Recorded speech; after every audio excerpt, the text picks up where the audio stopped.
चलिए शुरू करते हैं आज के इस नई वीडियो में। ये वीडियो क्लास 11 के ज्योग्राफी के लिए है और ये वीडियो ज्योग्राफी क्लास 11 चैप्टर 2 के लिए है, फर्स्ट बुक का चैप्टर 2। इससे पहले हम लोग चैप्टर 1 का वीडियो अपलोडेड कर चुके हैं। अगर आप लोग न्यू हैं तो पहले जाकर के वो वीडियो देखिए। तो शुरुआत करते हैं। चैप्टर 2 का नाम है पृथ्वी की उत्पत्ति एवं विकास। इस चैप्टर में हम लोग पढ़ेंगे पृथ्वी कैसे बना। इस चैप्टर में हम लोग पढ़ेंगे पृथ्वी कैसे बना और उसका विकास कैसे हुआ। आज हमारे पृथ्वी में वायुमंडल है, जलमंडल है, हवा, वायुमंडल, जलमंडल है, जयमंडल है, तारा है, चांद है, तो कैसे बना ये चीज़ हम सीखेंगे इस चैप्टर में। तो आज का ये पहला वीडियो है।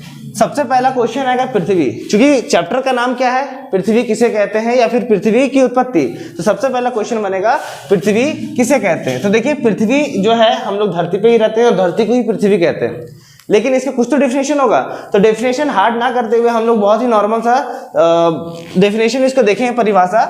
जिस पर मनुष्य रहता है उसको पृथ्वी कहते हैं। सीधा सा भाषा में क्या कहेंगे, जिस पर पृथ्वी निवास करता है उसे हम लोग कहते हैं पृथ्वी। इसके साथ साथ मनुष्य के साथ साथ मानव के साथ साथ समस्त जीव, समस्त जीव का मतलब होता है कि निर्जीव हो, सजीव हो, ठीक है, सारे। उसके बाद सजीव और निर्जीव सभी घटकों का निवास स्थान पृथ्वी कहलाता है। मतलब निर्जीव वस्तु हो, सजीव वस्तु हो, सबका निवास स्थान हमारा पृथ्वी कहलाता है। इसमें कीड़े मकोड़े, जानवर वगैरह सभी आ जाते हैं। आगे आता है पृथ्वी की उत्पत्ति। चैप्टर में क्या लिखा हुआ, पृथ्वी की उत्पत्ति एवं विकास। तो सबसे पहले जानेंगे पृथ्वी कैसे बना।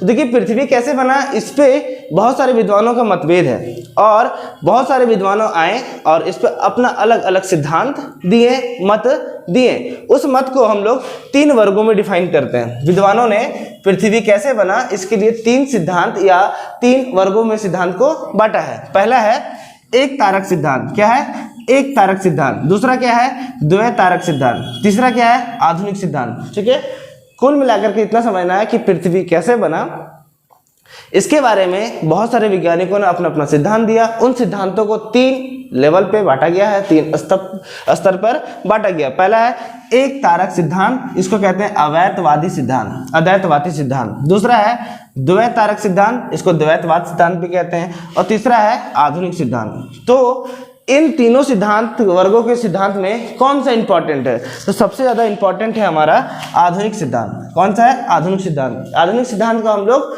नेक्स्ट पार्ट में क्लियर करेंगे। अभी इसको समझ लेते हैं, एक तारक और अद्वैतवादी क्या है और द्वय तारक और द्वैतवाद सिद्धांत क्या है। तो देखिए एक का मतलब क्या हो रहा है, एक। तारा का मतलब, तारा तो जान रहे हैं, हमारा पृथ्वी एक ग्रह है और सूरज एक तारा है, तो समझते हैं इसमें एक तारक सिद्धांत किसको कहते हैं। तो देखिए इस वर्ग में वह सभी सिद्धांत शामिल हैं। क्या कह रहे हैं, इस वर्ग में वे सभी सिद्धांत शामिल हैं। अब देखिएगा एक तारक सिद्धांत में एक ऐसे विचारधारा इसको कह सकते हैं, इसमें बहुत सारे सिद्धांत है। तो इसमें वे सभी सिद्धांत शामिल होते हैं जिनके अनुसार सौर मंडल का निर्माण या फिर पृथ्वी का निर्माण, क्या कह रहे हैं, सौर मंडल की उत्पत्ति, पृथ्वी की उत्पत्ति कैसे बना, ठीक है, उसके बारे में मात्र एक तारा जिम्मेवार है या फिर एक सूर्य, तारा का मतलब सूर्य, एक तारा जिम्मेवार है या फिर एक तारा से हुई है, ऐसी विचारधारा को हम लोग कहते हैं एक तारक सिद्धांत। क्या समझे, फिर समझिए। एक तारक सिद्धांत में इसमें वे सभी सिद्धांत आ जाते हैं जिनका मानना है कि हमारा जो पृथ्वी है, हमारा जो पूरा सौर मंडल है, वो सब एक तारा से बना है, मतलब सूरज से निकला है, उसको हम लोग कहते हैं एक तारक सिद्धांत। इसमें बहुत सारे वैज्ञानिक हैं, जैसे बफन, ये सब वैज्ञानिक का नाम है। कांट, इस कांट का नाम है इमैनुअल कांट, ठीक है, लाप्लास महोदय। तो एक तारक सिद्धांत इन सारे वैज्ञानिकों ने दिया था। अभी हम लोग नेक्स्ट क्लास में पढ़ेंगे भी कि एक तारक सिद्धांत के कौन कौन से सिद्धांत इसमें आते हैं। आगे आता है द्वैतवादी या फिर द्वय तारक। तो इसके जस्ट साथ साथ है, इसमें एक तारक जिम्मेवार था, इसमें 2 तारक जिम्मेवार है।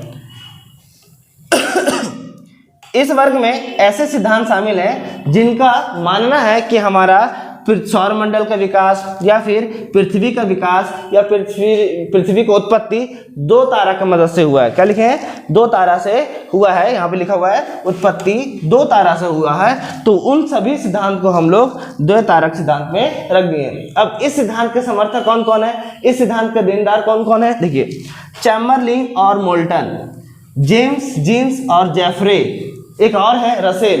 ये सारे वैज्ञानिक ने जो है द्वैत तारक सिद्धांत को दिए थे।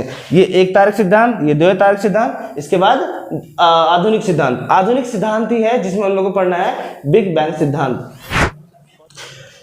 तो तीसरा जो सिद्धांत है या तीसरा वर्ग का जो सिद्धांत है उसमें आता है आधुनिक सिद्धांत। आधुनिक सिद्धांत किसको कहते हैं या आधुनिक सिद्धांत में कौन से सिद्धांत आएंगे?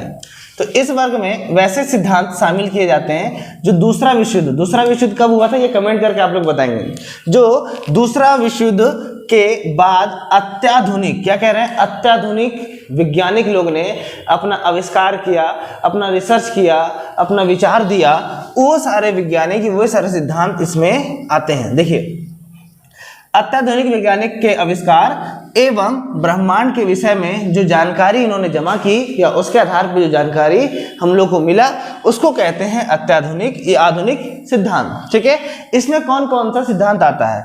ज्वारीय सिद्धांत, बिग बैंग सिद्धांत और इसके बाद और सारे सिद्धांत इसमें हैं। लेकिन सर्वमान्य पृथ्वी कैसे बना या पृथ्वी की उत्पत्ति के बारे में जो सर्वमान्य सिद्धांत है उसको कहते हैं बिग बैंग सिद्धांत। मतलब बहुत सारे वैज्ञानिकों ने इनको समर्थन दिया, इनको माना, इस सिद्धांत को माना और इसके बारे में जानेंगे। तो नेक्स्ट वीडियो में हम लोग जानेंगे बिग बैंग सिद्धांत क्या होता है उसके बारे में। आज के लिए इतना ही।